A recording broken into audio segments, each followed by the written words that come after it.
तूफानी शाम है, काले बादल छाए हुए हैं और मूसलाधार बारिश हो रही है। पेड़ हवा में झूल रहे हैं। एक नीली चिड़िया चिक्की तूफान में उड़ने के लिए संघर्ष कर रही है। तभी चिक्की हांफते हुए कहती है, अरे नहीं, ये तूफान और तेज होता जा रहा है। मुझे कहीं शरण लेनी होगी। चिक्की चारों ओर देखती है और पास में एक पुराना किला दिखाई देता है। ये किला डरावना लग रहा है, पर अभी मेरे पास और कोई रास्ता नहीं है। चिक्की अपने पंखों को जोर से फड़फड़ाते हुए किले की ओर उड़ती है। जैसे ही चिक्की अंदर जाती है, लकड़ी का दरवाजा जोर से चरमराकर बंद हो जाता है। बिजली चमकती है और एक जोरदार आवाज धड़ाम के साथ दरवाजा बंद हो जाता है। चिक्की धीरे से कहती है, हे भगवान, ये जगह तो सच में डरावनी है। कमरे में हल्का अंधेरा है, दीवारों पर जाले लगे हैं और फर्नीचर पर धूल जमी है। हर कदम पर फर्श चरमरा रहा है। चिक्की थोड़ा डरती है, लेकिन हिम्मत बटोरती है और खुद से कहती है, मुझे डर नहीं लगता, मुझे डर नहीं लगता।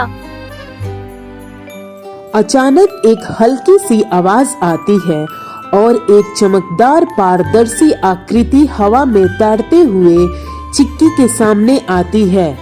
चिक्की थोड़ा पीछे हटती है, पर फिर बहादुरी से आगे बढ़ती है और कहती है, अरे तुम कौन हो?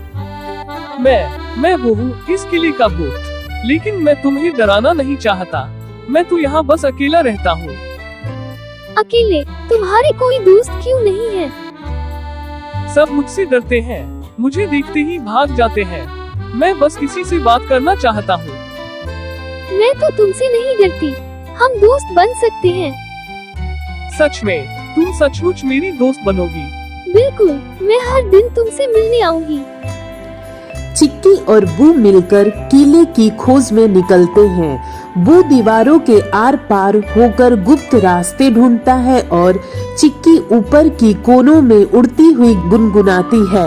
तभी चिक्की खुश होकर कहती है, देखो बू, मुझे एक पुराना संगीत बॉक्स मिला। वे दोनों मिलकर संगीत बॉक्स खोलते हैं। बॉक्स में एक प्यारा सा गाना बजने लगता है और वे हंसते खेलते नाचने लगते हैं। किले में हंसी की आवाजें गूंजने लगती है। तभी बू खुश होकर कहता है, मुझे सालों में इतनी मस्ती नहीं हुई। मुझे भी। और कौन सोच सकता था कि एक भूत इतना अच्छा दोस्त बन सकता है। बाहर का तूफान शांत हो जाता है।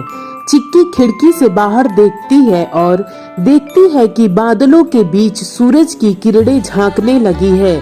तभी चिक्की कहती है, अब बारिश रुक गई है, मुझे अपने घोंसले में वापस जाना होगा। क्या तुम फिर आओगी? बिल्कुल, मैं हर दिन तुमसे मिलने आऊंगी। धन्यवाद चिक्की, तुमने मुझे बहुत खास महसूस कराया। चिक्की आखिरी बार चहचहाती है और उड़कर किले से बाहर चली जाती है। अगले दिन चिक्की जंगल के जानवरों को बू के बारे में बताती है। बू डरावना नहीं है, वो सबसे प्यारा भूत है जिसे तुम कभी मिलोगे। धीरे धीरे दूसरे जानवर भी किले में आने लगते हैं। जल्द ही बू का अकेला किला हंसी और खुशियों से भर जाता है।